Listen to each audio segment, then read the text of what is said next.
Unsolved mysteries have always intrigued people because they represent the unknown and the unexplained, which can be both fascinating and unsettling. Humans are naturally curious creatures, and we are always looking for answers to the questions that intrigue us. The mysterious Palpa Flat Mountain. The Palpa Flat Mountain, along with the Palpa Lines or Palpa geoglyphs, is a mysterious site located in the Palpa province of Peru. It consists of a series of large-scale geoglyphs, which are huge designs or motifs made by removing the reddish-brown iron oxide-coated pebbles that cover the surface of the ground. The designs are formed by the exposure of the lighter-coloured soil underneath and can range in size from a few feet to over 500 feet in length. However, seen as one of the most convincing pieces of evidence for ancient civilizations having once possessed advanced technologies is that of the archaeological discovery of the Palpa Flat Mountain. Theorists have often posited that perhaps the gods of ancient cultures that supposedly descended from the stars were not actually gods, but rather advanced life forms. This would make sense given the fact that many cultures directly write about how the gods came from the stars, or on machines that could fly. Interestingly, various civilizations talk about ancient beings descending from the sky, with amateur researchers saying that this evidence is documented across various different cultures and civilizations. Interestingly enough, the ancient Nazca tribes also seem to hold a similar belief to their religion, and the evidence in the area only shows this further that it could very well be the case. As many different pilots flew over the area of the ancient tribes, a surprising discovery was made in regards to what they could see from the sky.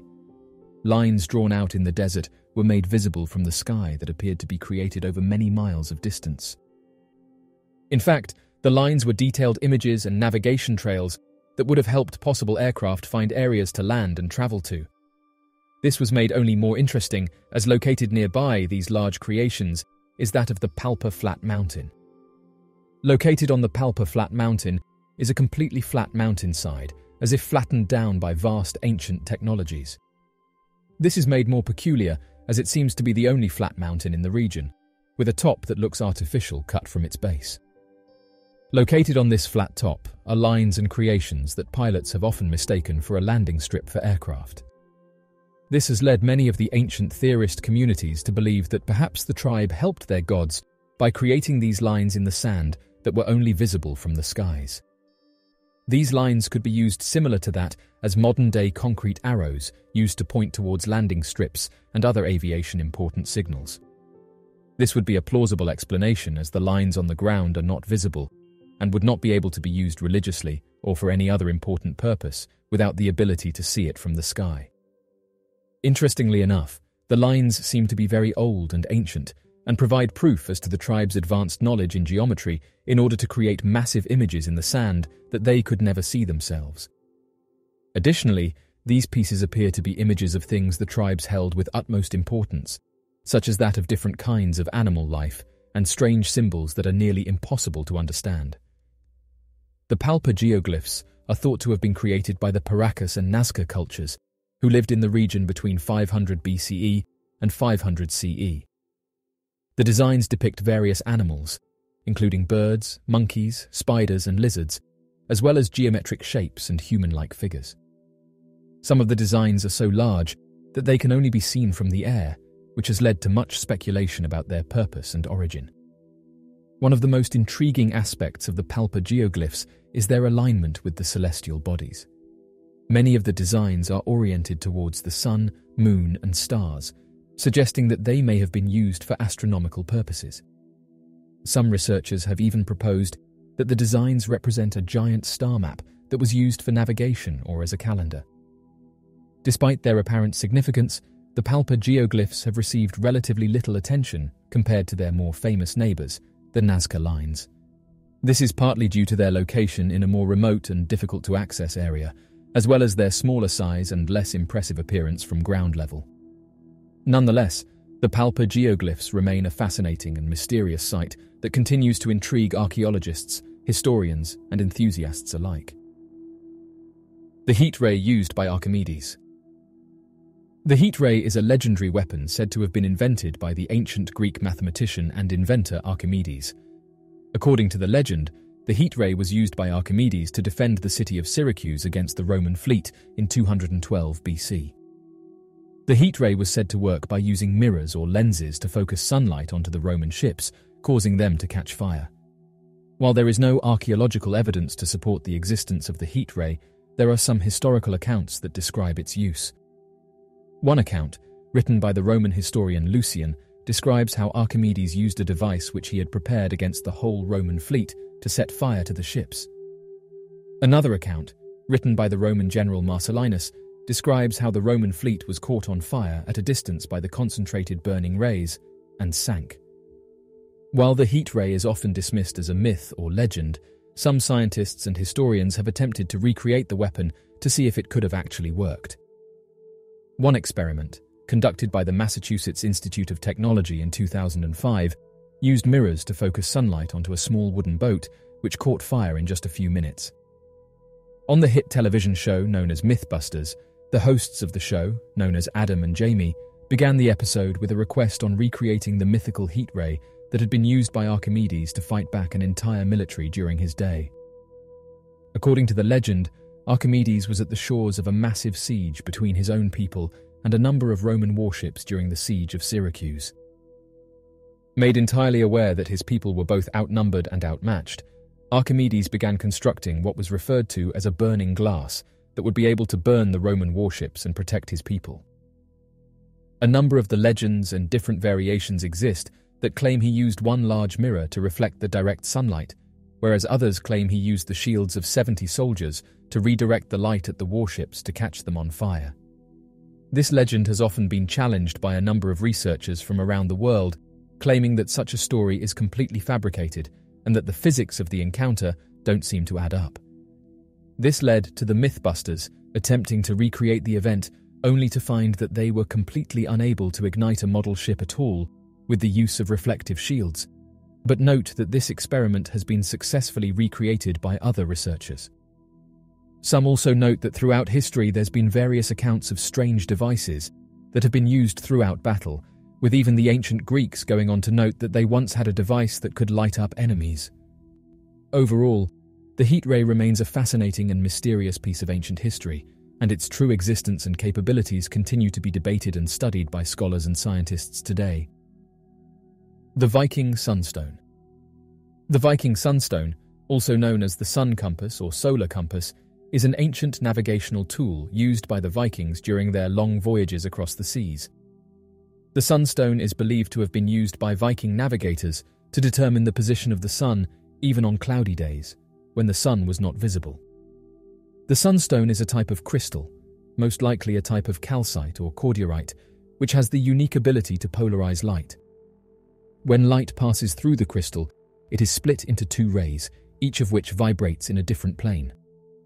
By rotating the crystal until the two rays are equal in intensity, the navigator could determine the direction of the sun, even when it was obscured by clouds or fog. Historical records suggest that the Vikings used the sunstone in combination with a shadow stick compass, which relied on the position of the sun to determine direction. The shadow stick compass consisted of a stick placed in the ground, with markings indicating the position of the sun at various times of the day. By measuring the length of the shadow cast by the stick, the navigator could determine the position of the sun and thus determine the direction of travel.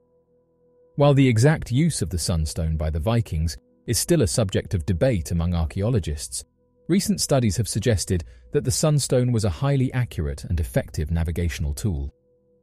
In a 2011 study, researchers from Hungary successfully navigated a boat using a sunstone and shadow stick compass, confirming the accuracy of the Viking method. The use of the Viking sunstone is just one example of the ingenuity and resourcefulness of ancient navigators, who were able to navigate the seas using only the tools and resources available to them at the time. Today, the Viking sunstone serves as a testament to the enduring legacy of the Viking explorers and their contributions to the development of modern navigation. Leonardo da Vinci's flying machine invention. Leonardo da Vinci is widely regarded as one of the greatest minds of the Renaissance, and his vast array of inventions and designs included a number of flying machines. The most famous of these is his ornithopter, a machine that mimicked the flapping motion of bird wings to achieve lift and flight. Da Vinci's ornithopter was inspired by his fascination with birds and their ability to fly. He observed the way birds used their wings to create lift, and he began to experiment with different designs that could mimic this motion. The resulting machine featured a pair of wings made of wood and fabric, which were attached to a central axis that was powered by a system of gears and cranks. The ornithopter was designed to be piloted by a single person, who would lie prone in a harness beneath the wings. The pilot would use their arms and legs to power the machine's flapping motion, which would lift the wings and create the necessary lift to achieve flight. The ornithopter was also equipped with a rudimentary steering mechanism, which would allow the pilot to control the direction of flight. While Da Vinci's ornithopter was never built in his lifetime, it is considered a groundbreaking design that laid the groundwork for modern aviation. His observations of bird flight and his understanding of aerodynamics were well ahead of his time, and many of his ideas and concepts have been adapted and refined over the centuries to create the airplanes and helicopters that we know today. Today, replicas of Da Vinci's ornithopter can be seen in museums around the world, and his legacy as a pioneer of flight continues to inspire generations of engineers, inventors, and dreamers. Interestingly, other inventions of Leonardo da Vinci have reminded some of modern-day creations. For example, Leonardo da Vinci's helicopter is very similar in design to the Mars helicopter. There's an undeniable visual similarity between the two creations, and some have said that NASA may have used Leonardo da Vinci's creations in order to bring the Mars helicopter to life. Leonardo da Vinci created this machine over 400 years before the invention of the helicopter, and it's for this reason that many have said that he was ahead of his time. The Mars helicopter, also known as Ingenuity, is a small helicopter drone that was designed to fly on Mars. It was developed by NASA's Jet Propulsion Laboratory and was sent to Mars aboard the Mars 2020 mission in July of the same year. The Mars helicopter is a technology demonstration mission designed to test the feasibility of using helicopters for future Mars exploration. How did the ancient Rapa Nui people move the Moai heads into place? The Moai heads, also known as Easter Island heads, are giant statues carved by the Rapa Nui people on Easter Island, located in the middle of the Pacific Ocean. The Moai heads range in size from 3 to 10 meters, or 10 to 33 tall, and can weigh up to 75 tons. One of the most fascinating mysteries surrounding the Moai heads is how the ancient Rapa Nui people were able to move these massive statues from the quarries where they were carved to their final positions on ceremonial platforms, known as ahu. There are several theories about how the Rapa Nui people moved the Moai heads into place, but the most widely accepted method is through the use of ropes, levers, and manpower. It is believed that the Rapa Nui people carved the Moai heads directly from the bedrock in the quarries using stone tools. Once the statues were completed, they were transported to their final location using a process called walking or parading. To move the Moai heads, the Rapa Nui people would first dig a trench in front of the statue and place 2 rows of logs in the trench. They would then rock the statue back and forth until it rested on the logs. The logs were then used as rollers to move the statue forward, with more logs being added to the back as the statue moved forward. The Rapa Nui people would also use ropes to pull the statue forward and levers to help control its movement. As the Moai heads approached their final destination on the ahu, they would be lifted into an upright position using a system of ramps and levers. Once in place, the Moai heads were often adorned with a topknot, or pukao, made of red scoria stone, which was quarried from a different location on the island. While the exact method used to move the Moai heads remains a subject of debate among archaeologists, it is clear that the Rapa Nui people were able to achieve this incredible feat of engineering using only the tools and resources available to them on the island. The Moai heads remain a testament to the ingenuity and skill of the ancient Rapa Nui people and continue to fascinate people around the world with their mysterious and awe-inspiring presence.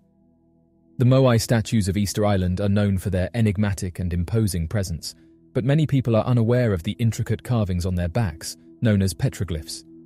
These petroglyphs are etched into the rough, volcanic stone of the Moai, and they offer a glimpse into the artistic and cultural traditions of the Rapa Nui people who created them. The petroglyphs found on the back of the Moai are primarily geometric shapes and designs, such as spirals, chevrons, and crescents. Some petroglyphs also depict human and animal figures, including birds, lizards, and even the occasional fish. The designs are believed to have been carved using stone tools and abrasive materials, such as sand and coral, and were likely created using a combination of incising and abrading techniques. The meaning behind these petroglyphs is still largely unknown, as there are no written records or oral traditions that describe their significance. Some researchers have suggested that the petroglyphs may represent celestial bodies or constellations, while others believe they may have had religious or spiritual significance. One of the most intriguing aspects of the Moai petroglyphs is their placement on the backs of the statues. As the Moai were designed to be viewed from the front, it is likely that the petroglyphs were intended for a select audience, perhaps only visible to those who were deemed worthy or initiated into certain cultural practices. This suggests that the petroglyphs may have played a role in the Rapa Nui's complex social and cultural structures. The Moai petroglyphs continue to fascinate visitors to Easter Island, offering a tantalizing glimpse into the artistic and cultural traditions of a people who left behind few written records. While their exact meaning may remain a mystery, their beauty and intricacy stand as a testament to the creativity and skill of the Rapa Nui people who created them. The Sphinx Claws in Israel mystery. There is a mystery surrounding a pair of Sphinx claws that were discovered in the area of Tel Hazor in northern Israel in the 1950s. The claws are made of stone and are believed to be from a larger statue of a sphinx, similar to the one discovered in Tel Hazor in 2013. However, the original location of the sphinx from which the claws were believed to have come from remains unknown. It is possible that the statue was destroyed or dismantled at some point in history, and the pieces were scattered. Another theory is that the sphinx was brought to Israel from Egypt as part of an exchange of gifts or diplomatic relations. It is believed that during the Late Bronze Age, around 1500 to 1200 BCE, there was significant contact and trade between the kingdoms of the Eastern Mediterranean, including Egypt, Canaan, and the Hittites. The Sphinx claws are currently on display at the Israel Museum in Jerusalem, where they continue to intrigue and fascinate visitors. Their mysterious origins add to the allure of the ancient world and the many enigmas that continue to captivate historians and archaeologists. The mystery of the Lost Labyrinth of Egypt. The Lost Labyrinth of Egypt is a legendary ancient Egyptian maze-like structure that was said to be located near the Fayum Oasis, southwest of modern-day Cairo. The labyrinth was described by ancient authors such as Herodotus and Strabo, who claimed that it was an enormous structure with thousands of rooms and corridors, and that it was built by the legendary king Amenemhet III of the 12th dynasty around 1800 BCE. According to the ancient accounts, the labyrinth was built to serve as a tomb for the king, as well as a place of initiation for the priests and a center of wisdom and knowledge. The walls of the labyrinth were said to be covered with intricate carvings and inscriptions that contained the secrets of the universe and the mysteries of life and death. Despite the many accounts of the labyrinth, its exact location and even its existence have remained a mystery for centuries. Archaeologists have conducted numerous expeditions and excavations in the area, but have yet to uncover any definitive evidence of the labyrinth. In recent years, some researchers have suggested that the labyrinth may have been a metaphorical rather than a physical structure, representing the complex nature of the Egyptian religious and philosophical beliefs. Others believe that the labyrinth may have been destroyed or buried over time, or that it may still be hidden beneath the sands of the desert, waiting to be discovered. The Lost Labyrinth of Egypt continues to be a subject of fascination and speculation among historians, archaeologists, and enthusiasts of ancient Egyptian culture and mythology. Its mystery and enigma have captured the imagination of people for centuries and will likely continue to do so for many years to come. The Unknown Queen of Egypt. Kentekawes III is a little-known figure from ancient Egyptian history who is believed to have lived during the Old Kingdom period, around 2500 BCE. She is sometimes referred to as the Unknown Queen because her identity and the details of her reign are shrouded in mystery. The only evidence of Kentekawes III's existence comes from a small number of inscriptions and artifacts found in the pyramid complex of her son, Pharaoh Neferefre, who ruled for a brief period during the 5th dynasty. One of these inscriptions refers to Kentekawes III as Mother of the King and King's Wife, indicating that she held a position of high status and likely played an important role in the royal court. Despite the limited information available about Kentakawes III, some scholars have suggested that she may have been a regent or co-ruler during the early part of Neferefre's reign, as there is evidence that he may have ascended to the throne at a young age. Others have proposed that Kentakawes III may have been the mother of another 5th dynasty pharaoh, Shepseskare, although this is disputed. One of the most intriguing aspects of Kentakawes III's legacy is the discovery of a large alabaster statue in her honor, which depicts her seated on a throne with her arms crossed over her chest. The statue is notable for its high level of craftsmanship and attention to detail, and is considered one of the finest examples of Old Kingdom statuary. Despite the tantalizing clues about her life and reign, much about Kentakawes III remains a mystery, and her legacy continues to intrigue scholars and enthusiasts of ancient Egyptian history and culture. Why is there no mention of Nefertiti passing away? The reason why there is no mention of Queen Nefertiti's passing in Egyptian history is still a matter of speculation and debate among historians and Egyptologists. There are several possible explanations for this. She passed away during the reign of her husband, Akhenaten, and he may have deliberately erased any mention of her from official records in an attempt to suppress her memory and erase her influence. She may have outlived Akhenaten and ruled as a pharaoh in her own right for a short time after his passing, but her reign was brief and not significant enough to be recorded in official histories. Her demise may have occurred during a period of political upheaval or transition when the central authority of the pharaohs was weakened and official records were not properly maintained. She may have retired from public life and lived out the rest of her days in obscurity without any significant impact on Egyptian history. The burial place of Queen Nefertiti remains one of the greatest unsolved mysteries of ancient Egypt. Despite decades of excavations and searches, her tomb has never been definitively identified or located. There have been several theories and possible locations suggested for Nefertiti's tomb, including the Valley of the Kings, the Valley of the Queens, and the area around Amarna, where she and her husband, Akhenaten, had their capital city. Some experts believe that she may have been buried in a previously undiscovered tomb located within the royal necropolis at Amarna. In recent years, there have been several promising discoveries in the search for Nefertiti's tomb, including the discovery of a secret chamber in the tomb of Tutankhamun that some have speculated could be her final resting place. However, further investigations are needed to confirm this theory. Until her tomb is found, the exact location of Queen Nefertiti's burial remains a mystery, adding to the allure and fascination surrounding her legacy. The mystery of Vimanas. Vimanas are mythological flying palaces or chariots that are described in ancient Hindu texts such as the Vedas and the Mahabharata. According to these texts, the Vimanas were flying machines that were used by the gods and their human allies to travel through the sky and even into space. The descriptions of Vimanas in the Hindu texts vary, but they are generally described as large, cylindrical or disc-shaped vehicles with a dome-like top. They were said to be powered by various means, including the use of mercury, and were capable of traveling at great speeds and heights. Some texts describe Vimanas as having the ability to become invisible or to change shape, and some also suggest that they were equipped with weapons. There are many references to Vimanas in the Hindu texts, including stories of wars fought using these flying machines.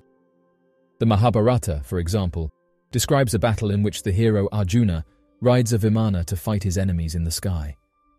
Another text, the Samarangana Sutradhara, describes the construction of Vimanas and includes detailed instructions for building them. While Vimanas are considered to be mythological in nature, some have suggested that they may have been based on ancient Indian technology or knowledge of aerodynamics.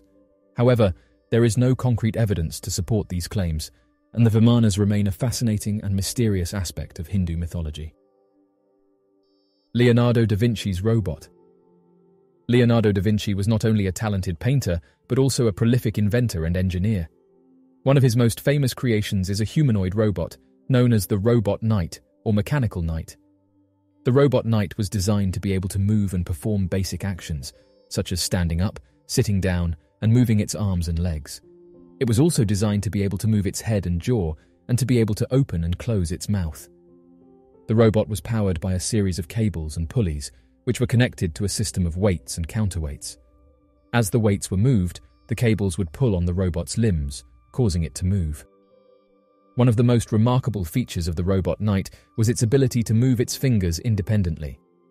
This was achieved using a complex system of gears and rods, which allowed the fingers to move up and down and to grip and release objects.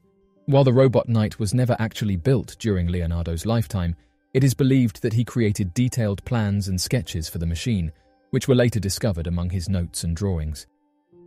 Leonardo's robot is considered to be an important precursor to modern robotics, and it remains a testament to his incredible creativity and ingenuity as an inventor and engineer. The mystery of the lost land of Punt. The lost land of Punt is an ancient African kingdom or region that is mentioned in various Egyptian texts and inscriptions from the 25th century BC until the 13th century BC. The precise location of Punt is not clear, but it is believed to have been situated in the region of the Horn of Africa, possibly in present-day Somalia, Ethiopia, Eritrea, or Yemen. According to the ancient Egyptian records, Punt was a land rich in gold, frankincense, myrrh, exotic animals, and other valuable commodities. The Egyptians conducted several expeditions to Punt during the Old and Middle Kingdom periods, as attested by inscriptions and reliefs on the walls of temples and tombs. The expedition to Punt was led by high-ranking officials, such as the vizier, the treasurer, or the overseer of the royal harem, and involved a large fleet of ships and thousands of crew members and soldiers. The journey to Punt was long and perilous, as it involved navigating the Red Sea, crossing deserts, and negotiating with local tribes and traders. The Egyptians traded with the people of Punt for exotic goods, such as myrrh trees, ebony wood, ivory tusks, leopard skins, and live baboons, among others. The Puntites, in turn, received goods from Egypt, such as linen, beads, metal tools, and pottery. Despite the numerous expeditions to Punt, the precise location and identity of the Puntites remained a mystery to the Egyptians. The Puntites were depicted in the reliefs and inscriptions as having dark skin, curly hair, and wearing animal skins or simple garments. Some scholars have suggested that the Puntites may have been related to the modern-day Cushitic or Semitic-speaking peoples of East Africa or the Arabian Peninsula. The exact reason for the decline and disappearance of Punt is not known, but it is believed to have been due to environmental changes, economic factors, or political upheavals. The legacy of Punt lives on in the Egyptian texts and art, which depict the exotic and mysterious land as a source of wealth and wonder. The mysterious sea serpent encounter of 1639. The sea serpent of Cape Ann is one of the earliest recorded accounts of a sea serpent sighting in America.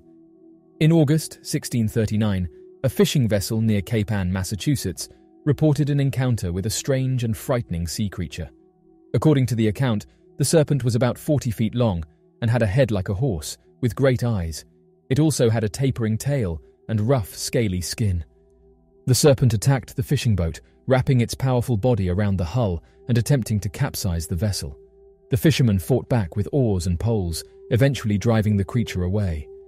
The incident was reported in the Massachusetts Bay Colony records, and the account of the serpent was widely circulated, sparking public fascination with sea monsters and contributing to the lore of American maritime history.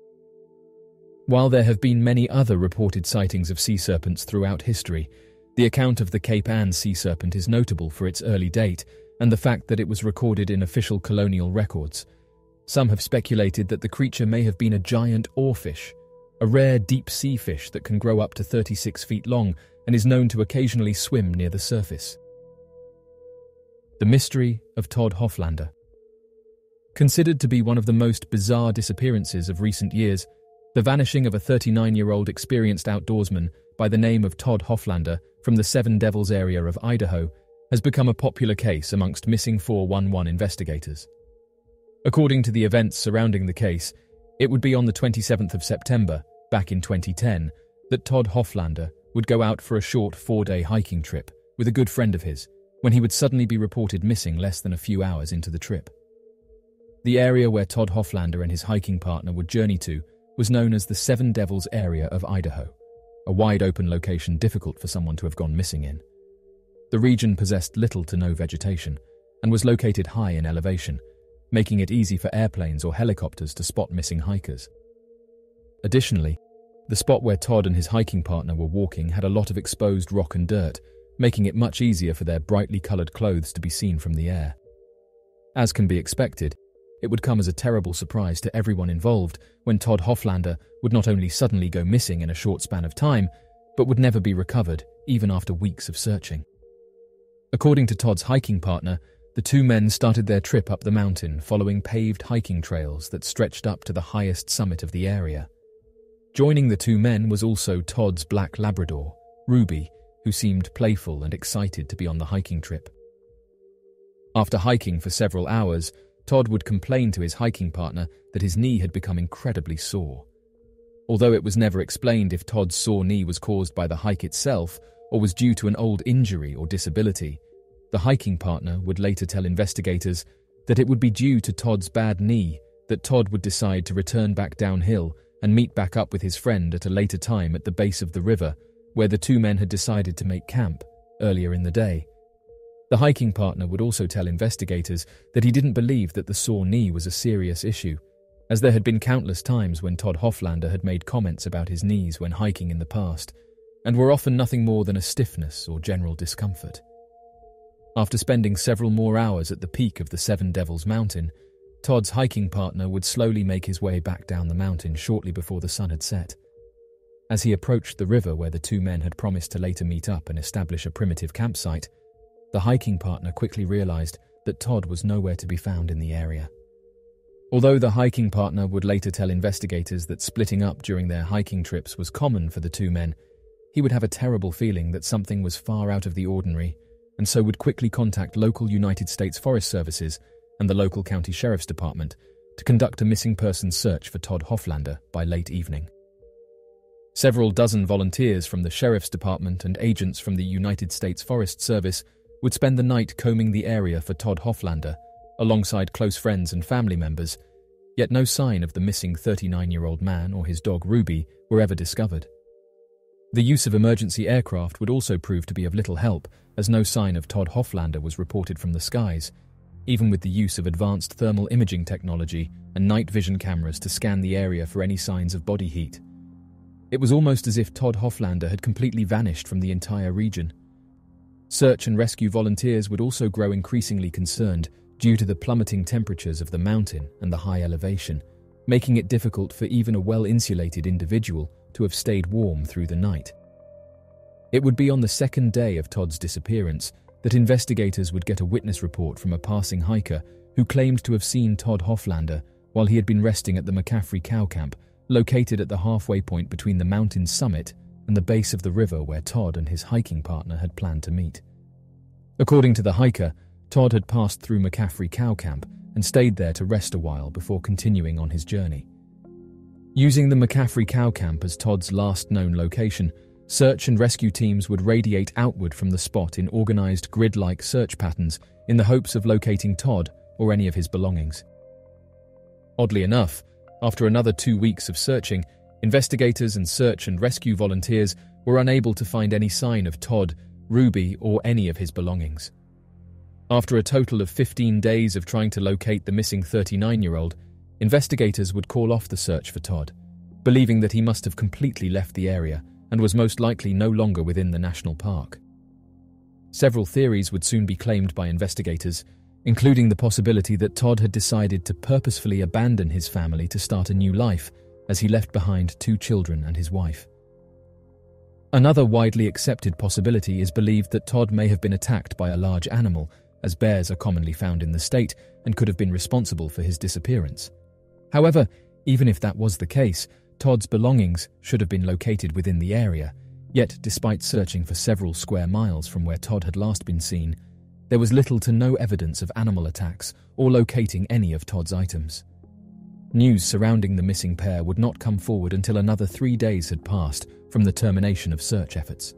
According to reports, it would be on the 15th of October that a group of hikers passing through the area would find a black Labrador dog that would later be confirmed by Todd's wife as being Ruby. The hikers would claim to have found the dog while passing through the eastern slopes of the Seven Devils Mountain, the same area where Todd Hofflander was believed to have last been seen. In a bizarre turn of events for investigators, despite having been missing for more than 18 days, Ruby would be found in perfect health, as well as in good moods, as if she had been fed routinely while she was missing. Todd's wife would tell investigators that Todd and Ruby had always been inseparable, and that if Ruby was found in the area, then Todd must have also still been in the area. Seeing Ruby's health as a good sign for Todd's well-being, the search for Todd Hoflander would continue once more. Unfortunately for investigators and Todd's family, despite another week of searching, no sign of Todd was ever located, and the official search into the missing 39-year-old would be terminated. Todd's wife, Julie Hoflander, would spend the following weeks talking with several different news sources, begging for more volunteers to help her find her missing husband during an informal search lasting for an unknown period of time. Julie would also tell reporters that she was confused by the lack of any recovered materials. She would tell reports that they found no traces of anything. She said she shared sentiments that something far more unusual had taken place than just a possible hiking accident or animal attack. Today, rumors of a supernatural attack circulate through the area as local superstitious legends claim the region where Todd had disappeared, known as the Hell's Canyon Wilderness, is filled with stories of supernatural occurrences and strange sightings. Even more strange, the closest geographic landmarks to where Todd had disappeared all shared names and legends of superstitious and supernatural events, such as the Devil Lake, Purgatory Lake, Devil's Throne Ridge, and the Seven Devils Lake. An update was made on this case. According to very few news sources, nearly 10 years later, remains were found. After conducting tests in late January 2021, DNA results confirmed they belonged to Todd Hoflander. The mystery of Patty Krieger. It would be during late October of 2010 that a missing persons report would be filed in the Cascade Mountains near the Washington town of Rockport on the Sauk Mountain Trail. According to a group of Patty's friends, Patty Krieger and her boyfriend, Larry Presley, had been suffering from quite a few emotional setbacks in recent months. In the span of only a few short months, both of Larry's parents would pass away, shortly after the other, causing several financial hardships for Patty and Larry at the time. Eventually, the couple would decide to cremate the parents and spread their ashes along the Washington Cascade Mountains for a funeral. Although the friends were unsure exactly why Larry and Patty chose the Cascade Mountains to spread the ashes, the group assumed that the location must have held significant meaning to Larry's parents. It would be on the early morning of the 2nd of October that 65-year-old Patty Krieger, Larry Presley, their friends, Nicole Gander, Troy Robinson, Chrissy Baumgartner, and Matt Robinson would all make the drive together and arrive at the height of Sauk Mountain Road.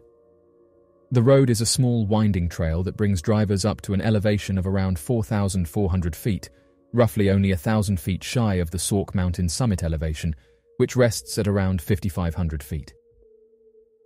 Given the fact that the walk to the summit of the mountain was expected to have been a short one, with the funeral lasting less than an hour or so, Patty decided to also bring her Rottweiler dog, named Bear. The trail going up from the road to the top of the mountain was remarked by friends as being a pretty steep direct trail, nearly impossible to miss when travelling up the mountain and even more difficult to get lost on. They had assumed that had anyone in the area been lost, it would have been easy to reorient themselves using the trail and following the peak of the mountain to find where the cars had been parked. Additionally, on the opposite side of the mountain rested Sauk Lake, which sat at an elevation of only 4,000 feet, making it easy to see and gauge direction from. After reaching the peak of the mountain, the group would spend about an hour or so on the summit, talking about Larry Presley's parents and consoling one another before spreading the ashes across the area. Once finished, the group decided to travel all together back down the trail towards their vehicles. Halfway down the trail, Patty Krieger would notice a fork on the trail that would lead down in a different direction from the pathway they had taken. Curious as to where the trail would go, Patty would tell the other members of the group that she had wanted to spend a few minutes exploring the second trail for a bit and would return to the vehicles shortly after. At first, members of the group were reluctant to let Patty travel on her own, as the trail appeared to lead into an area with many old, overgrown trees, and Patty Krieger suffered from a hearing condition that left her afflicted with partial deafness. However, after the group got her attention, Patty seemed unwilling to continue with the group and intimated that she would catch up with the rest of them later, deciding to bring Bear with her down the trail to explore further. Due to the fact that Larry would reassure the group that Patty was fine and had charged up her hearing aids earlier that morning, the group capitulated, and decided to wait at the parking area until Patty returned. It would be during this time from around 10 in the morning to about 1 in the afternoon, the group would wait at their vehicles and spend the time talking and catching up before realizing that Patty had been gone for far longer than was expected. Worried that something bad had happened, the group immediately contacted the Skagit County Sheriff's Office and reported Patty Krieger as a missing person. The call would be made shortly after 1 in the afternoon on the 2nd of October. Due to the plummeting late-night temperatures in the area, search and rescue teams were quick to organize and use state-of-the-art technology to help recover Patty Krieger. Within an hour, the sheriff's officer would gather together several dozen search and rescue volunteers, several military aircraft equipped with infrared cameras capable of picking up thermal imaging, and Patty Krieger's friends and family combing the entirety of the Sauk Mountain. Patty's friend group would also lead search and rescue volunteers to the trail where Patty had last been seen, following the pathway for several hours while calling out for Patty Krieger. Despite the large number of volunteers and high-tech aircraft in the region, however, no sign or sound of Patty Krieger or Bear the dog would be recovered. It would be on the following day of the search, on the 3rd of October, that a strange lead would soon surface. According to Patty's son, Alan Patterson, while walking in an area more than 10 miles from where Patty had last been seen, Alan claimed to have heard what he believed was the sound of a dog barking and growling, believing the sound to have come from Patty's dog, Bear. As he was looking around for the source of the sound, unfortunately, Alan was unable to figure out where the dog could have been barking from. After circling the area, Alan would claim that the sound of the dog almost sounded as if it emanated from above him, somewhere in an empty point in the sky. Later, Alan would remark that the sound seemed to be coming from below the ridge where he was standing. Even after spending more than an hour in the area looking for the source of the sound, soon the dog would stop barking and Alan would lose all trace of where the dog could have been. Although follow-up searches would continue in the area surrounding where Alan had encountered the sounds, the search and rescue teams would have to soon look in other areas after failing to find any sign of Patty or Bear. However, the most peculiar aspect of the follow-up searches appeared to be from the bizarre response from several canine search and rescue teams that were brought to the region to help track the scent of Patty Krieger or Bear. When brought to the trail of where Patty Krieger has last been seen, or to the area where Alan Patterson believed to hear the sound of a dog growling and barking, the canine teams would suddenly become unwilling and unresponsive to efforts at tracking or picking up a scent. The most bizarre aspect of this would come forward when the dogs, capable of finding and tracking the scent of others, would suddenly stop any efforts when tasked or given an item with Patty's scent. It would be after another 72 hours of non-stop searching that the Skagit County Sheriff's Office would formally announce that the search for Patty Krieger would be terminated after failing to find any sign of her anywhere near the mountain. Search and rescue volunteers would later theorize that Patty must have assumed that the path she had been taking would eventually lead back to the road where the vehicles had been parked and could have been following it for several miles before realizing that she was lost or injured. Despite the official search coming to an end, Alan Patterson and several friends and family would continue to go to the mountains, sometimes staying over the course of weekends, to continue the search for Patty Krieger.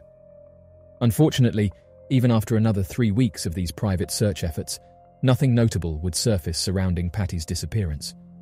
It would not be until the 28th of October that news would come forward in the shape of a Rockport resident recovering a Rottweiler that they had spotted walking through the mountains.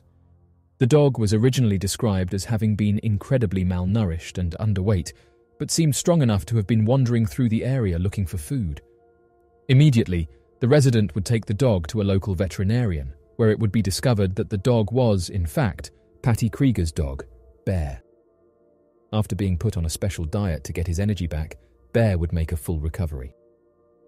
Hoping to not waste any more time, the family, alongside the original search and rescue teams, would take Bear back to the area where Patty had last been seen by her friends, believing that the dog would help lead investigators back to Patty Krieger. Oddly enough, just like the other canine search and rescue teams, Bear seemed unwilling to track Patty's location and would fail to find any scent in the area. Even after walking Bear throughout the trails, he seemed unreactive to the region. Investigators were puzzled by this, due to the fact that many of the trained canine search and rescue dogs were trained to sniff out the specific smells of human remains, and that Bear should have been able to find the location of where Patty had last been seen since they had disappeared together in the same area. Had she been injured and stuck in a single location, Bear or the canines should have been able to find her position.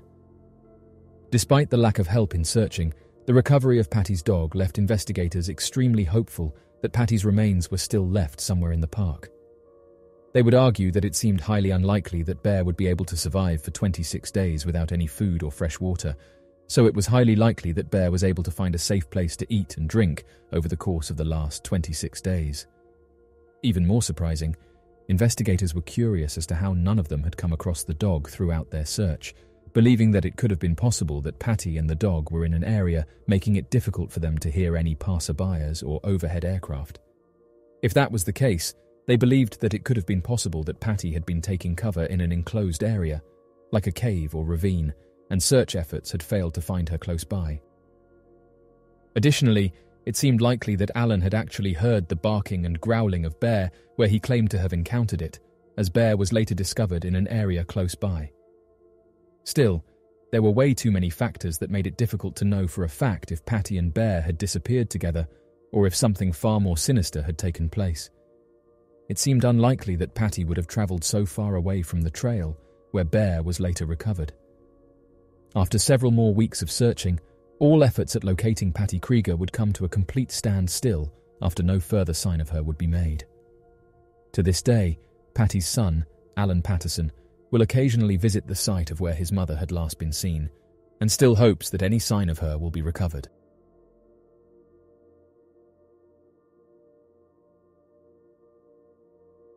So, what do you make of these unsolved mysteries? Be sure to leave your questions and answers in the comment section below and help us to grow this community while working to solve these unexplained mysteries. Thank you for watching, and don't forget to subscribe for more videos.